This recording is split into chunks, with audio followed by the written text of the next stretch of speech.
of many or one of few other camps being organized here and there, but is one of its own kind.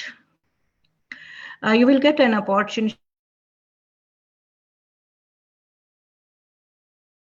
to meet, listen, and learn from our Friday to Friday. And you will experience what we are talking about. So I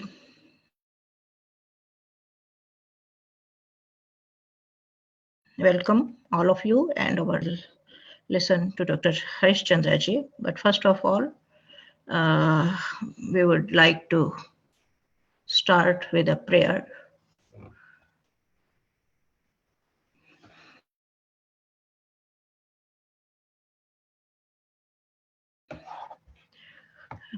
First, the Gayatri mantra, and then a Swasti Vachan mantra.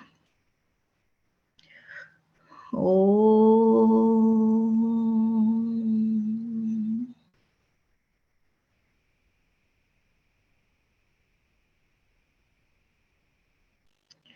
Om.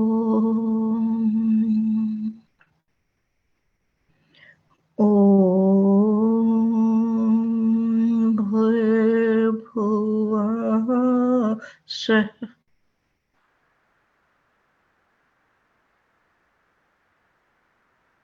Tatsaviturva Bhargo Devasya Dhimahi Dhiyo Yo Naha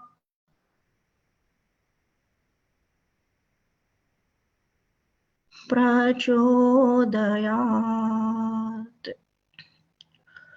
Swasti Pantha-manucharema Surya Chandramasaviva Punaradadata Gnata Janata Mahi. Om Shanti Shanti Shanti.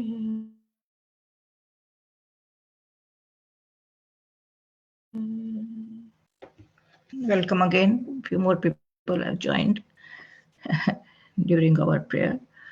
So I welcome Dr. Harishchandra ji for his first talk today. So Dr. Harishchandra is basically a combustion scientist, PhD from Princeton, but is a spiritual scientist from last 25 years to learn to seek this wonderful spiritual knowledge which our rishis have provided. So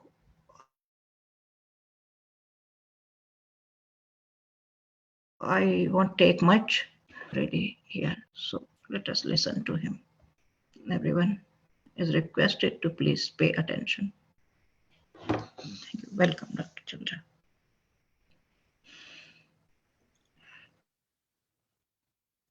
Namaste, everybody, and welcome to this wonderful summer camp and this session number 1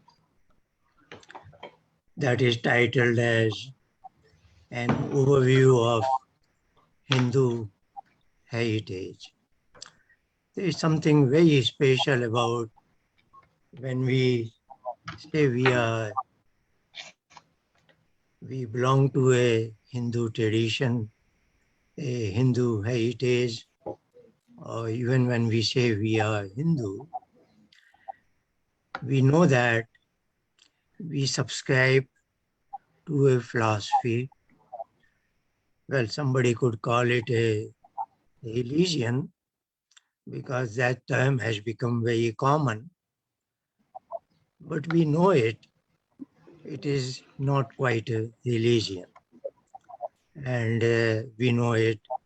We have a very unusual term for which we cannot find a suitable English word, and that is called Dharma. That's why we say we belong to Satya Sanatana Vedic Dharma. So the word Sanatan itself is eternal, that is the meaning. That means something has been ever existent.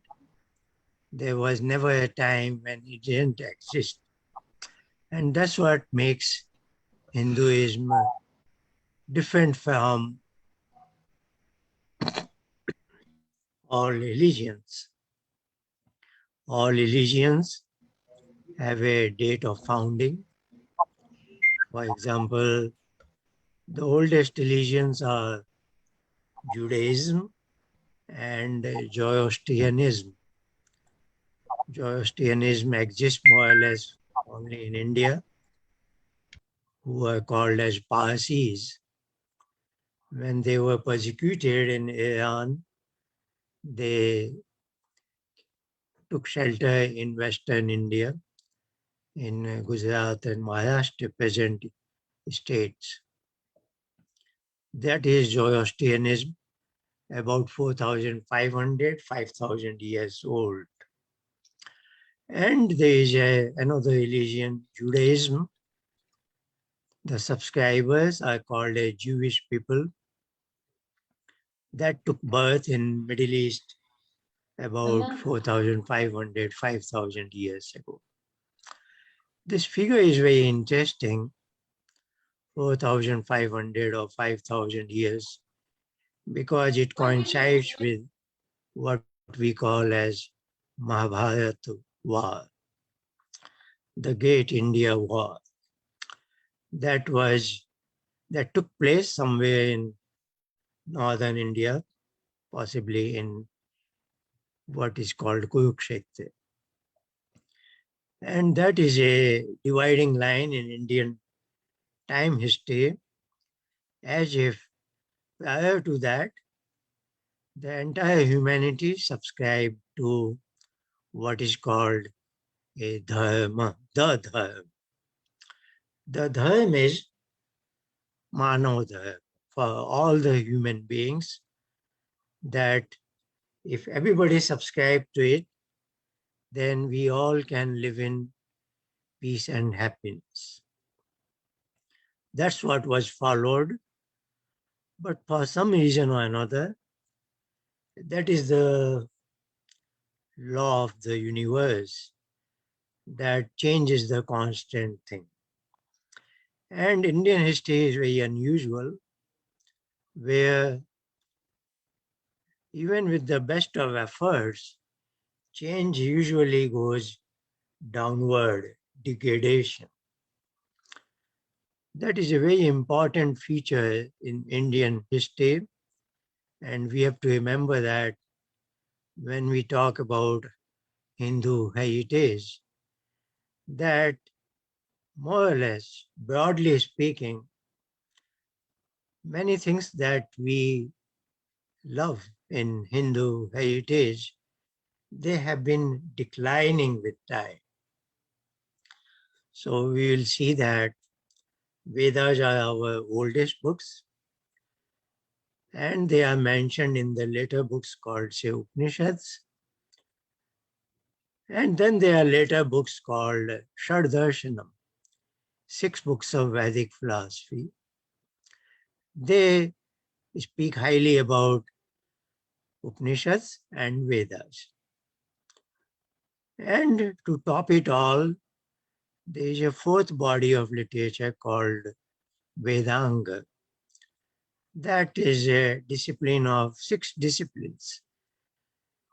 I will not go at this point in those details. We will cover it at a later time, step by step. But what I am trying to say is there is evidence within our literature that there is a different body of literature, because the humanity was going through certain process of degradation that they demanded or they needed a new kind of literature. And rishis at that time produced the literature that was required at that point of time. So that tells us a lot about historical development, if I could say the word development. But what I am pointing it is a history of devolution. This is very important, and that I will say is the point number one we have to bear in mind when we wish to understand our own heritage, Hindu heritage. Hindu heritage has been degrading with time, and that is what is the challenge today. How to arrest this decline, and if possible, can we upgrade it maybe to its previous glory, and how we can do that. That is the challenge. And of course, all this can be happening. All this can happen only if we are very careful, watchful, that we don't want to degrade any more further. So we are slipping down, but let us stop this process, stay on a stable, strong ground, and maybe gain further ground. So the point we are looking at is the present world is obsessed with what is called evolution. And all my young friends, boys and girls, they will be listening to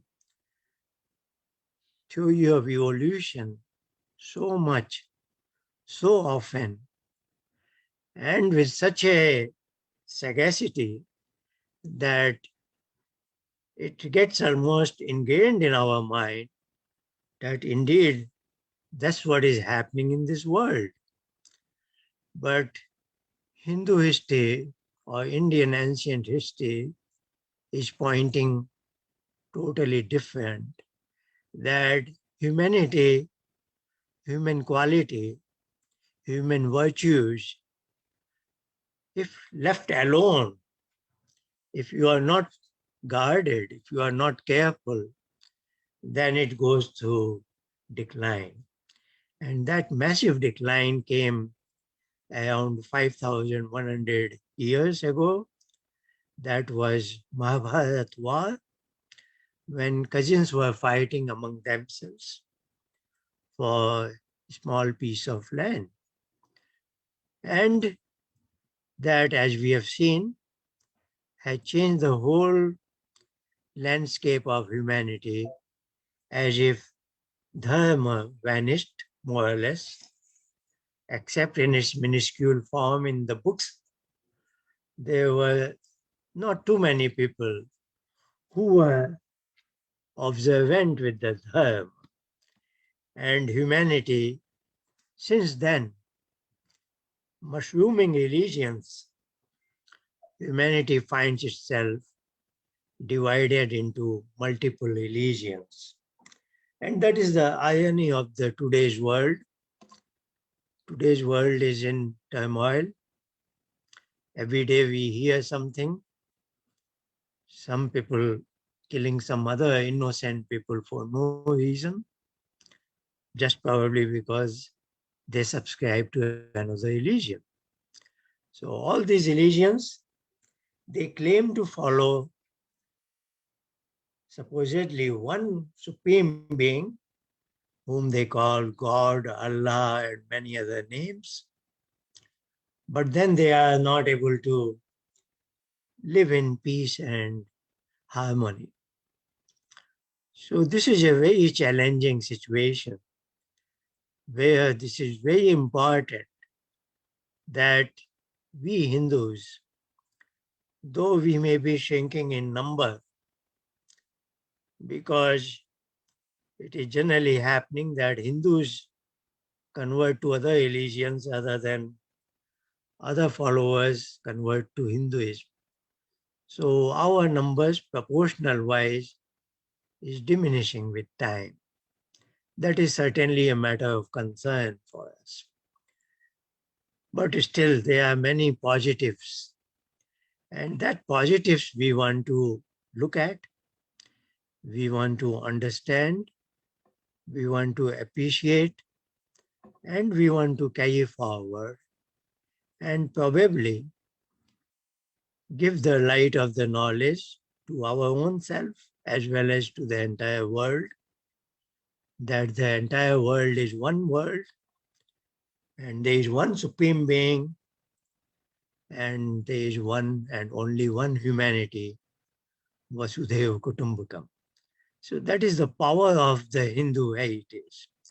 But when we say it is that it is Sanatan, it has survived all kinds of changing times and challenges and still continues to exist. And that everybody has to admit that this is the only ancient civilization that continues to survive, isn't it? Those who build pyramids, there is no human being today, even in Egypt, who say that our forefathers built pyramids. Today in Egypt, there are people who call themselves Muslims. They subscribe to a tradition that is merely 1400 years old. And within those 1400 years, those pyramids were not built. They were built by some others. So who are those people? In South America, there is a Mayan civilization. There are wonderful excavations in Peru and so many other countries in the region, South America, that is Mayan civilization. But nobody is there in South America who says that they were my forefathers. But we are the proud people of India, where we say that the Indus Valley civilization that is now dated about 8,000, 10,000 years, that is excavation part, but the civilization is Sanatan. Excavation means there are some material evidence of that time period, but it doesn't mean they didn't exist prior to that time period. They have been existing for long, and not only along the river Sindhu, even along now extinct river Saraswati, and then and there we find something in some village of Haryana, in some village of Uttar Pradesh, Kaushambi, this place, that certain things appear. So India is a vastly populated country where every inch of land is precious because population density is so high. But still it is a matter of almost a miracle that excavations give rise to something that is so many thousand years old. So we belong to an ancient civilization. Its name was Aryan civilization. And the country was ancient times known as Aryavarth. The origin of Aryavarth is, it simply means where Aryans came for the first time. And this is where a misconception somehow took birth, that as if Aryans were foreigners from Indian point of view. So they were the very first people, first humanity. And of course, here also we are told that first humans were born in Horn of Africa. So present mainstream science is telling us that first humans, who were the evolutes, because they are so much obsessed with the evolution process. So Neanderthals and Homo sapiens. So first Homo sapiens appeared in what is called Horn of Africa, present Ethiopia, about 300,000 years ago. So that is interesting. Only a couple of hundred years ago, when British came to India and they founded Asiatic Society, at that time their timeline was 5,000 years. Because Judaism is 5,000 years, Old Testament is 5,000 years. So they couldn't think beyond 5,000 years. So whole world history was compressed within 5,000 years. But that was in the 16th, 17th. But the same Europeans, mainstream European scientists, now have stretched back that timeline. They are saying Homo sapiens appeared on the earth 300,000 years ago. But those Asiatic Society and those great scholars, they made a timeline that all the things in India were within those 5,000 years. They haven't bothered to revise their figures because 5,000 has become 300,000 years. So they should have revised figures, but nobody cares about it. So this is what is challenge with the Hindu heritage for our youth, that they will get a lot of data, a lot of information from different sources as they grow up. And there is information explosion in today's world of that is powered by the powerful information technology. But they have to be very careful that there are certain ancient Indian traditions that must be accommodated. So when I was talking about origin of human beings on the earth, it is interesting that within the mainstream anthropologists and other scientific discipline, there is a very small number of scholars. But they say that first humans originated in what is called Tibbeti. And that is the Indian viewpoint, that first human being appeared on Tibet. Its Sanskrit term is Trivishta.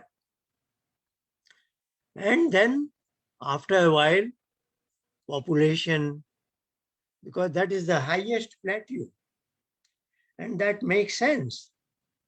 If there is a huge deluge on the world, everything is covered under water. The first surface of the earth that will appear from the water will be the highest plateau, isn't it? Next to the Himalayan border. So Tibet was the first surface of the earth that appeared, and that's where human beings originated first.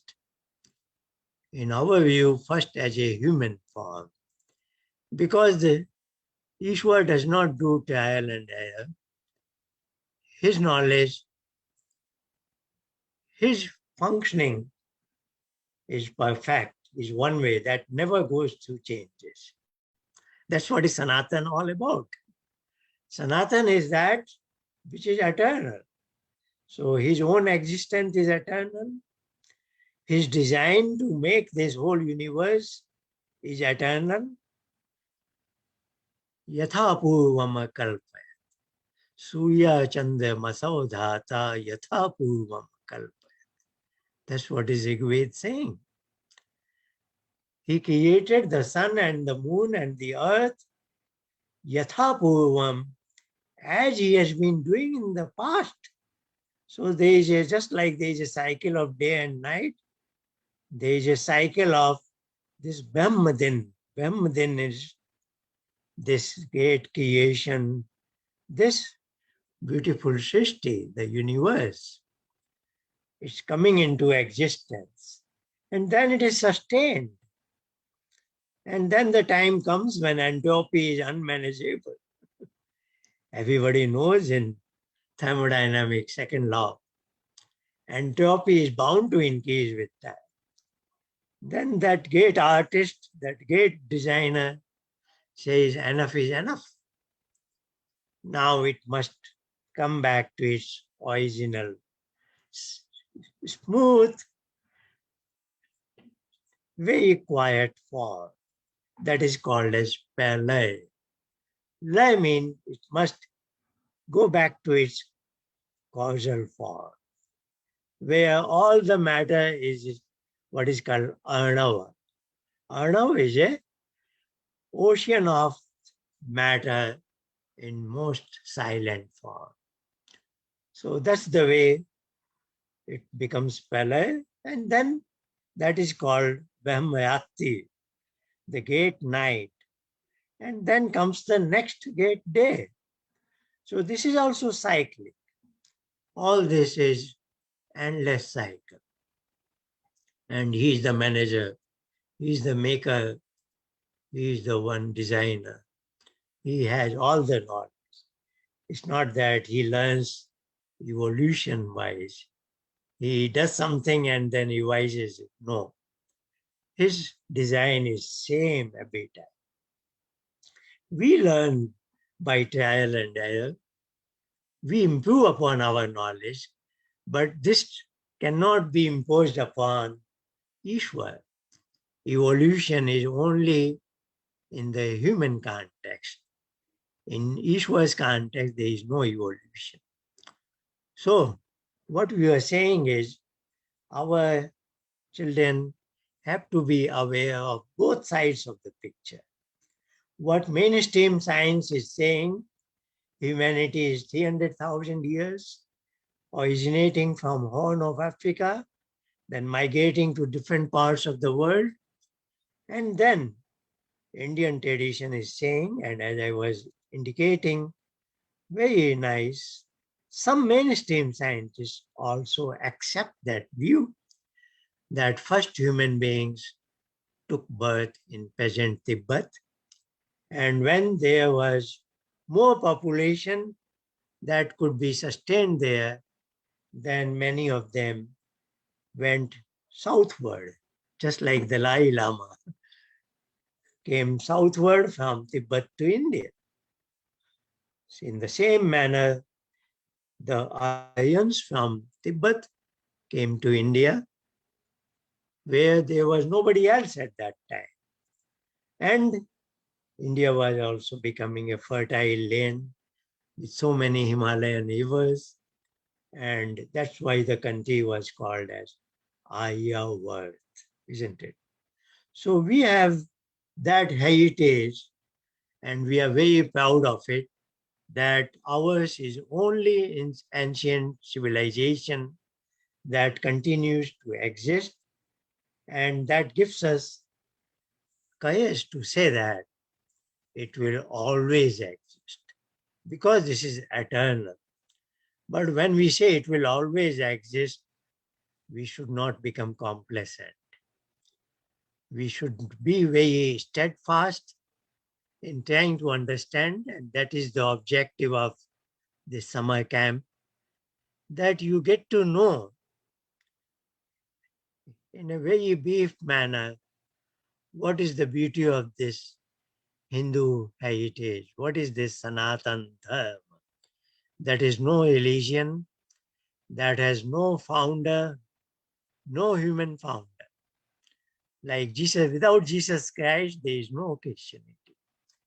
Without Muhammad, there is no Islam, isn't it? Without Moses, there is no Judaism. But there is no human being associated with the founding of there is no date of founding. And we know it philosophically. If something takes birth, it will die.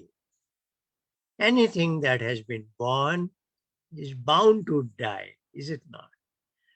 But that's the beauty of Sanatana Dharma. It was never born. It has been eternal. So we can confidently say it will always be there. And as long as Dharma survives, the humanity survives. If Dharma collapses, the humanity will collapse. So that's what Dharma is. And later in the afternoon, I will be talking about what are the gifts of this beautiful civilization to the entire world. Many of them are well acknowledged, and some of them are not so well acknowledged. So we will discuss that in the afternoon. But today I want to say at this hour, what is that Hindu heritage? One is, I have spoken at length, this is the only Indian, only ancient civilization that continues to survive. Another aspect I want to say that we all should be very proud of. India is the only country that one of the ocean bears its name.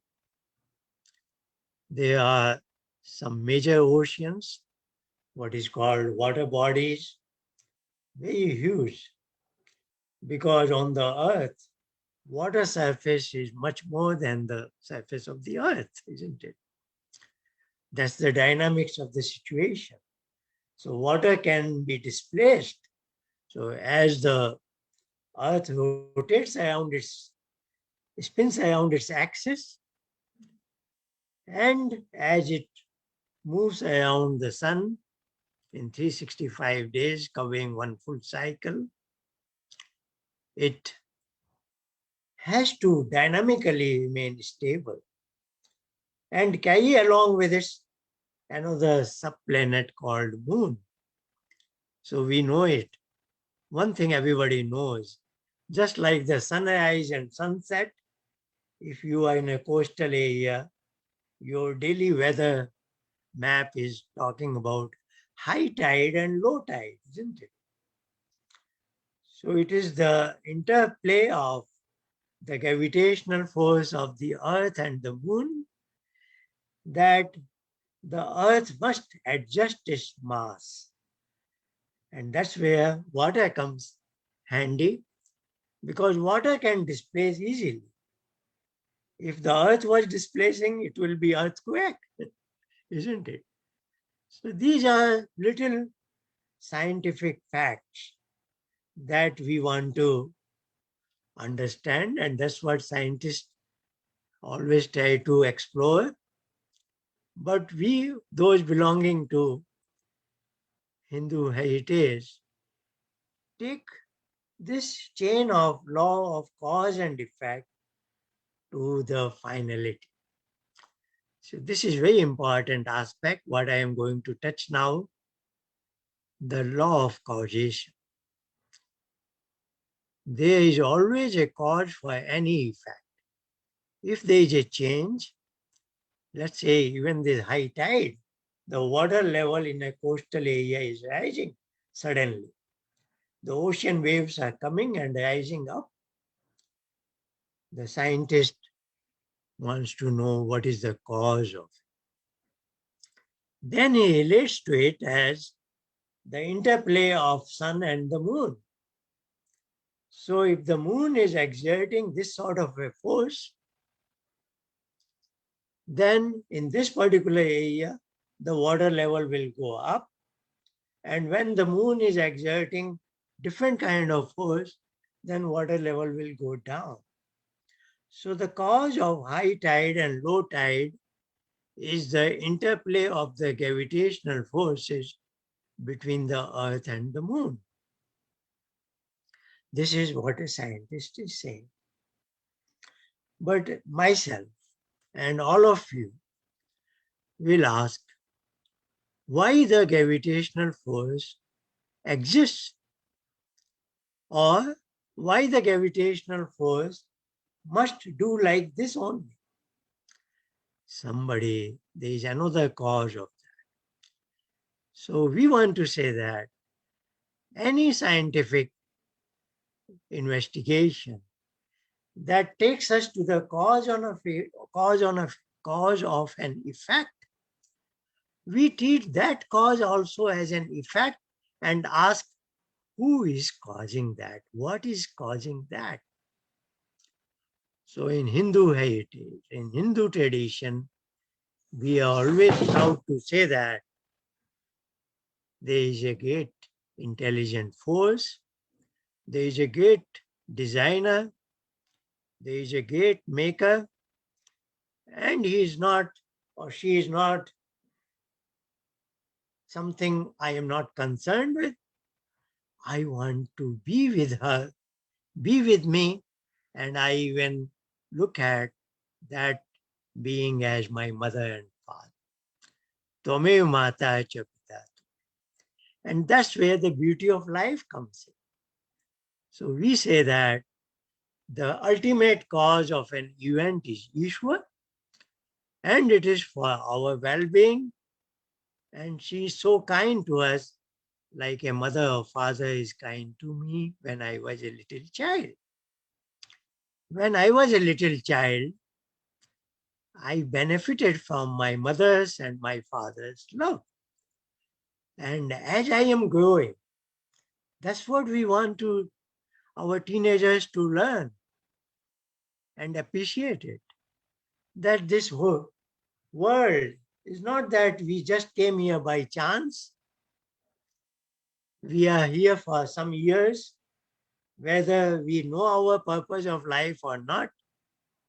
We just want to enjoy as much as we can.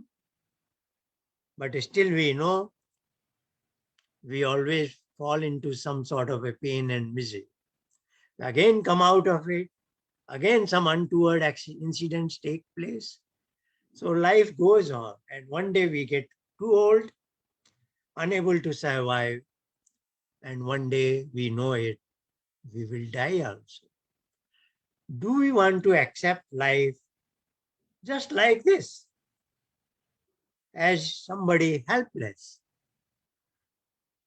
We know it is a mirage like life. We seek all the pleasures, but somehow the pains strike us, unwanted, unpredicted, unexpected.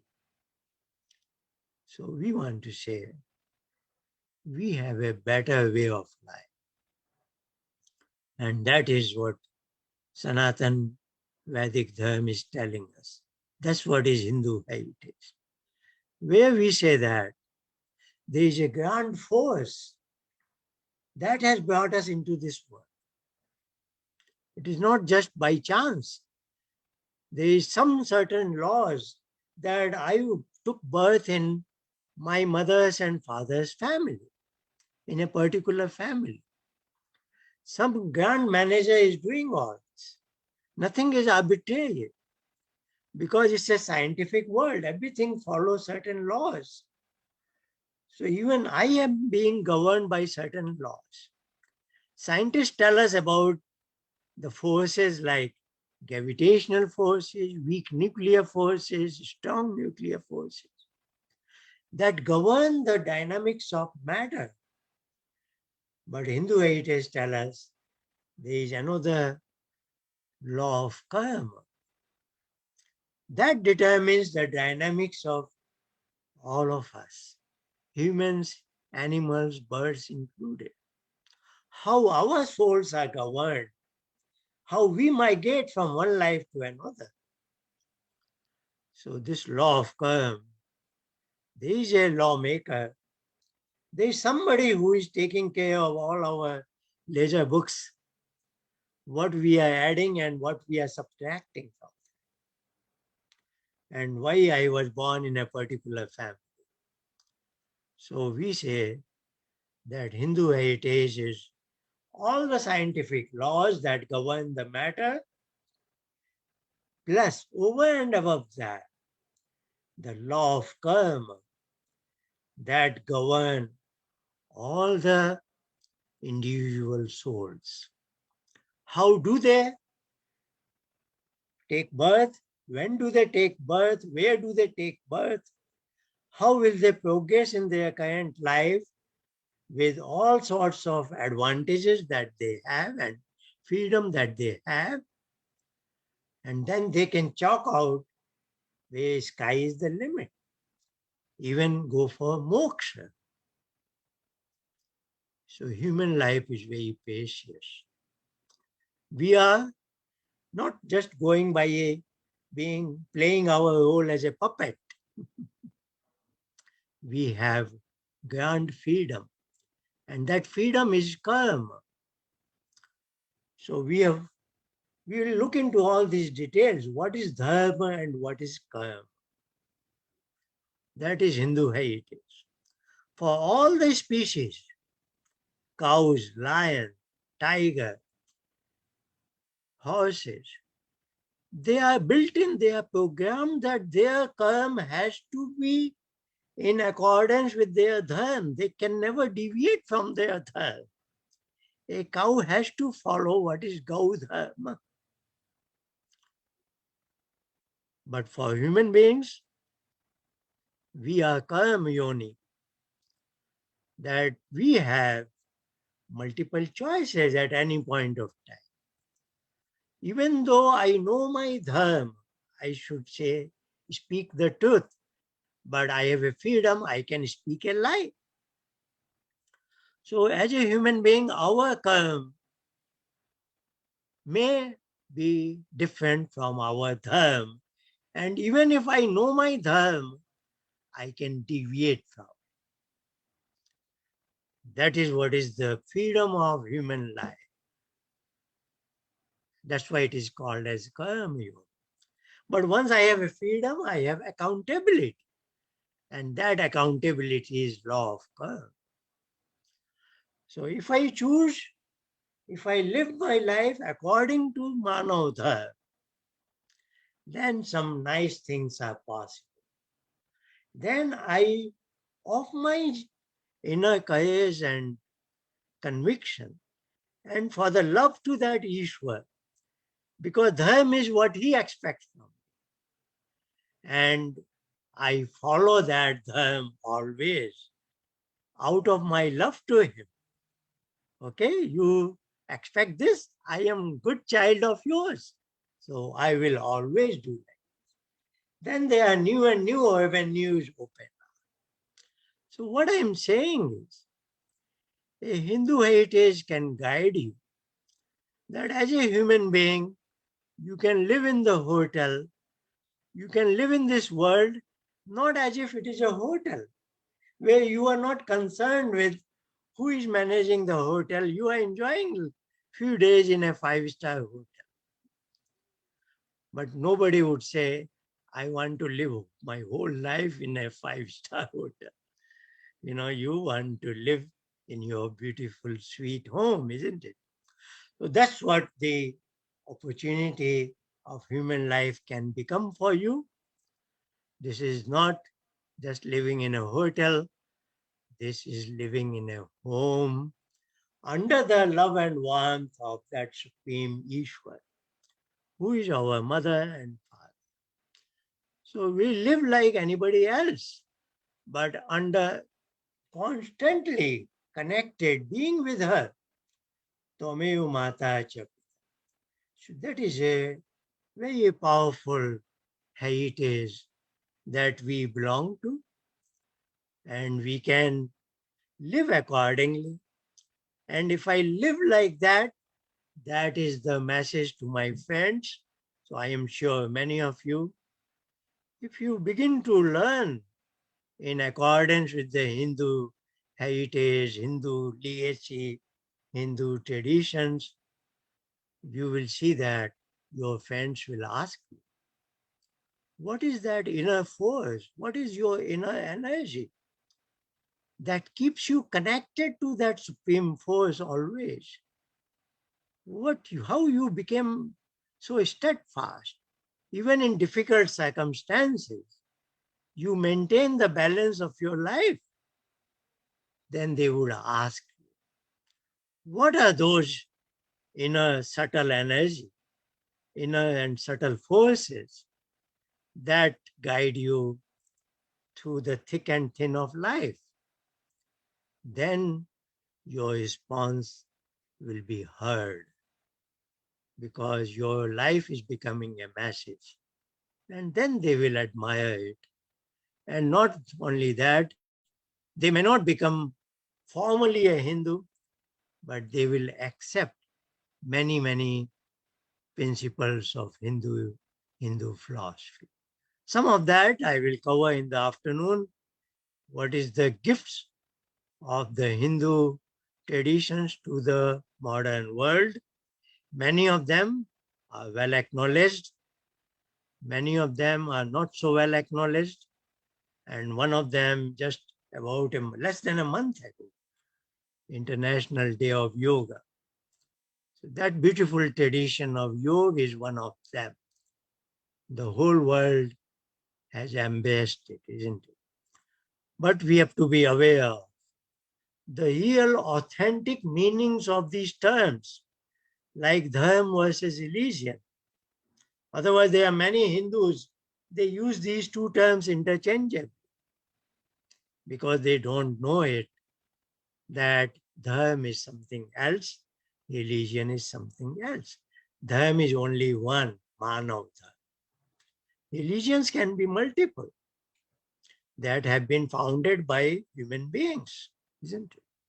Dharma is founded by one supreme being. He is called Dharmaraj.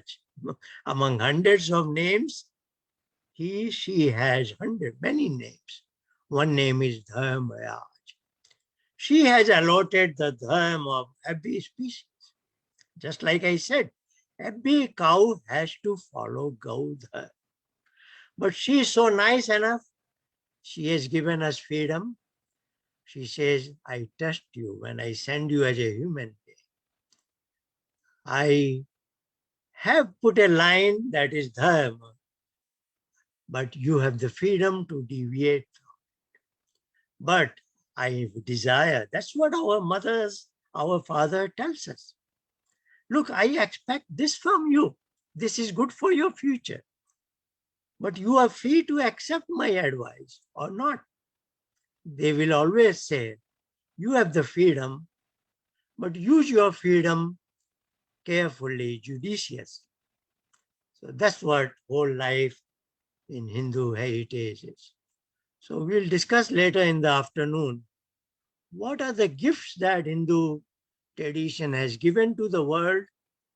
And they, of course, belong to us, but there is nothing that belongs to us.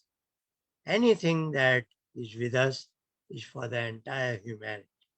Be it the Vedas, be it the Upanishads, be it the Yoga Dharma, be it the Manav Dharma, all these things, even Dampatya, even mother, father, all those behavioral patterns, what are the desires?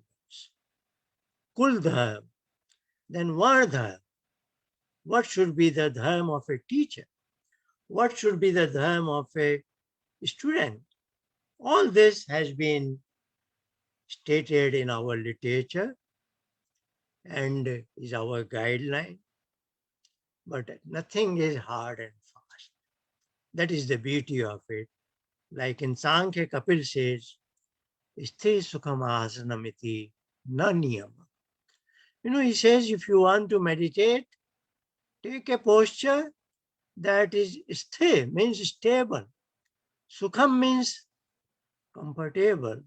But then he says, na niyama, I don't want to say this particular posture is good for you. You find out what is good for you. But remember these two parameters, stable and comfortable.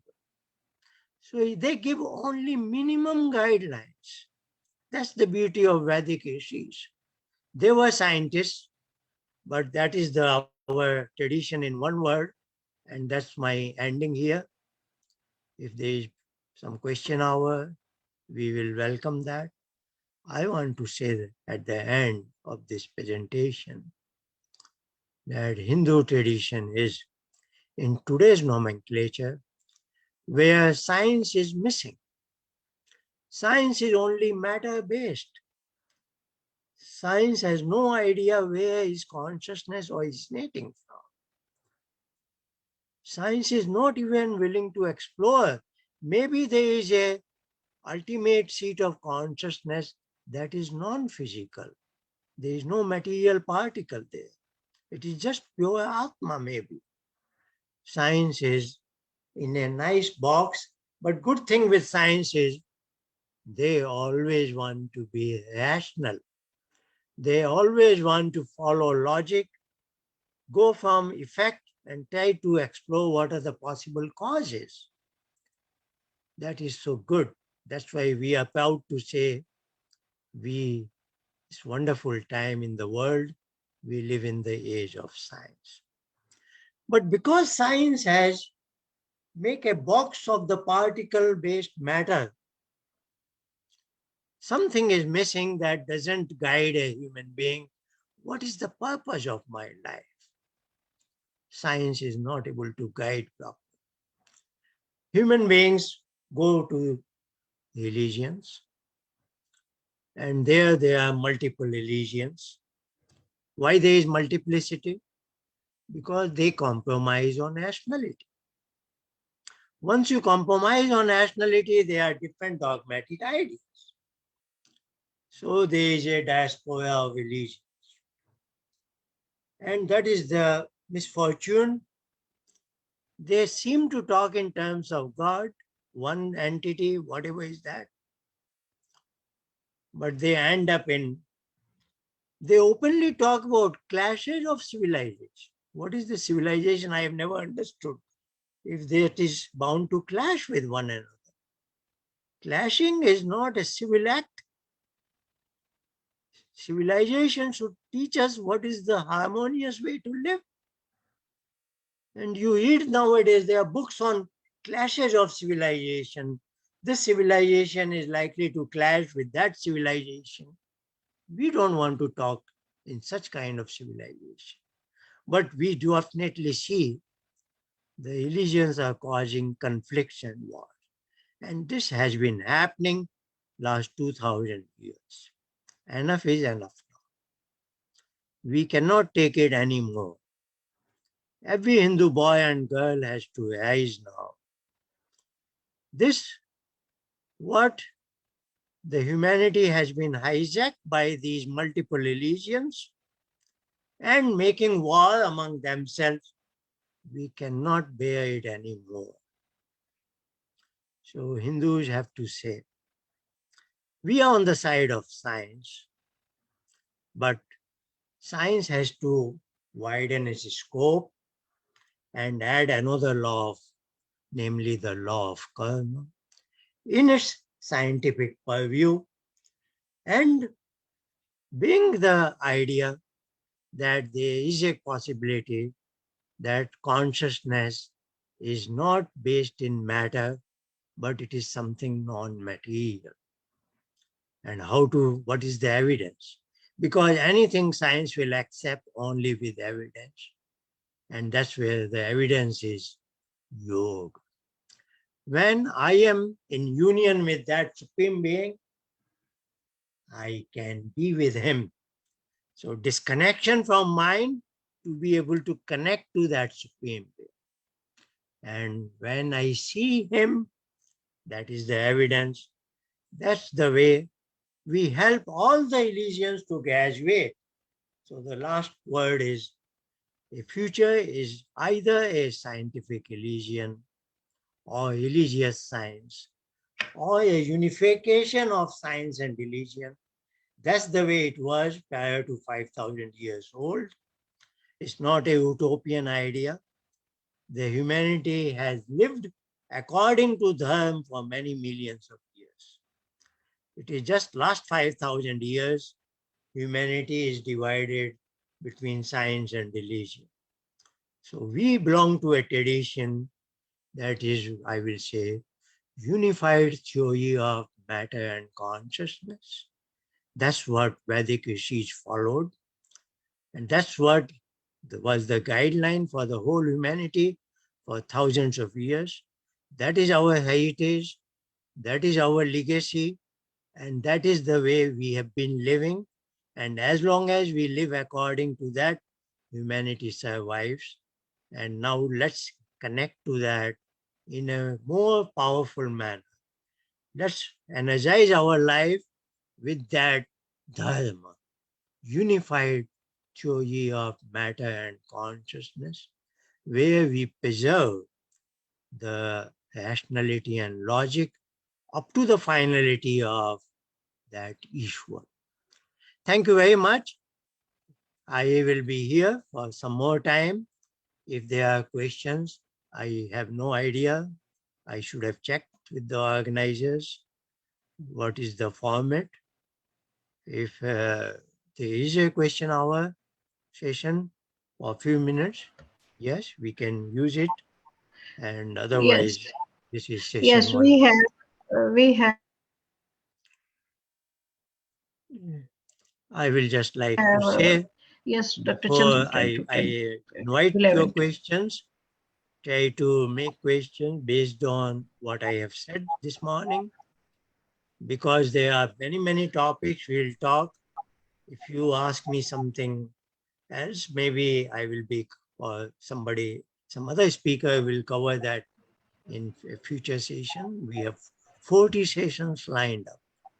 The second is a slightly personal aspect. I am a bit old and I am hearing impaired. So if you ask me, try to speak very clearly, one word, then one word slow, or better still, if you can write in the chat box. So if I get to understand your question, I will then try my best to answer.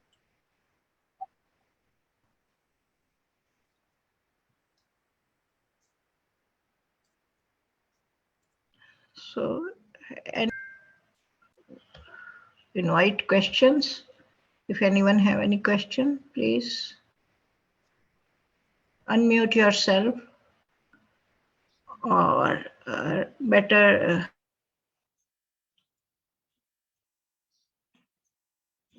to write in the chat box.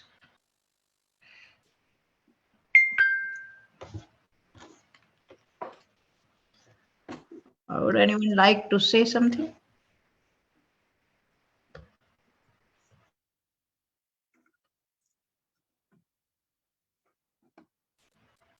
Yes, the chat is enabled now.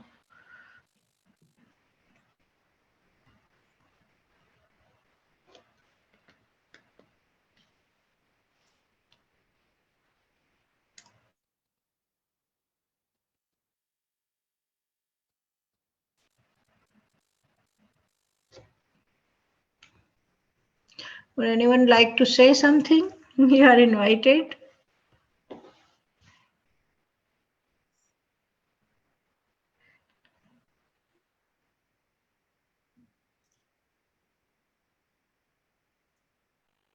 Thank you, Sohanji. Sohanji writes, not a question, but I would like to admit that this was a very enlightening session. Thank you, thank you, thank you. I appreciate.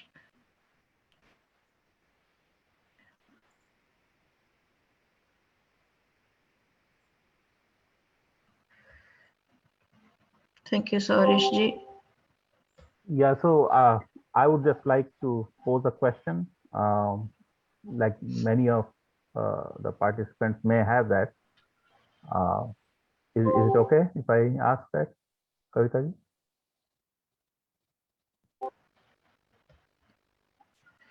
Yes, yes, Rajivji, please. Yeah, so one of the questions that is always asked, or in many forums or many programs in organized, in this way, or many of the young people have this. Why do we need to know or study Hindu heritage? Give me two-line answer. Like they don't want to hear a whole lecture. They just want to be convinced. So could Dr. Chandra or you or both answer Why do that we need to? into, yeah, why do we need to study our own heritage? So, Dr. Chandra, the question is why do we need to learn or to read about our heritage? A two sentence answer, if someone asks.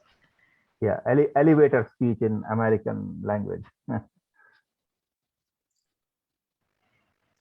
I would say in the shortest answer would be, if you want to live your life to the fullest potential, you want to make it most purposeful, you want to make it most enjoyable, which everybody wants to make it. I think Hindu heritage can help it. So, of course, somebody can say I am a biased person, but I will say I am trying to be as objective as possible. That Hindu heritage, if you are embedded with these principles, that are not too many, it's very simple. Just being as you are expected by that supreme being and stay connected, just like a child loves his mother and father. So that tiny home, if you can enlarge it to the whole world as an adult, it's not that difficult. Then the reward is immense. You will find an inner satisfaction. You will find that there is a purpose of human life is something very difficult to describe, but as you are advancing in age, you one day you begin to ask, what am I getting out of all this? As a young person, yes, you have certain benchmarks. If I get this much money, if I get this much position, I get this much wealth, so on and so forth, this kind of family, this kind of companion, you have certain set parameters, then you say, I have succeeded. But when you advance in age, you are looking for something more, much less transient. What is my real worth? What have I gained? Or why am I in this world, etc. So I will say at that time, this will help you that yes, I have met certain purpose of my life. So that is for you to decide what is the purpose of your life. But this is what will help you, Hindu heritage. It will help you define your own purpose of life and also help you attain that. And all said and done in a manner that you will feel you are enjoying your life. Because, we don't want to live in pain and misery. So whole basis of Vedic way of thinking is away from dukh. So, dukh is dukh niveti. We want to be away from pain. So if life void of dukh is common. Any human being desires that. But along with that, purpose of life and feeling good and rewarded, I am sure this is going to happen if you are intelligent enough, open-minded to explore the beauty of Hindu heritage, and you have the courage to embrace it, to accept it, to assimilate it in your day-to-day life.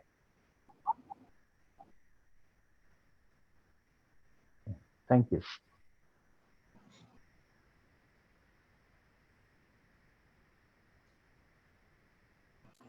Thank you, Ji. Thank you. So, does anyone else would like to say something?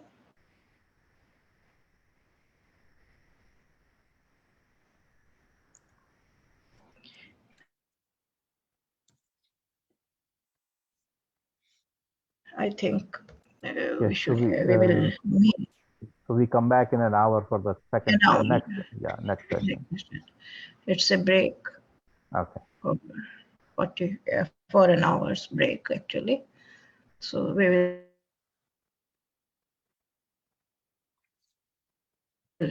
come back. Yeah. Thank you. Thank Thank you. you all. See you in an hour. Thank you, Dr. Chandra, and see you all. Thank you all. Thank you all. It was my pleasure.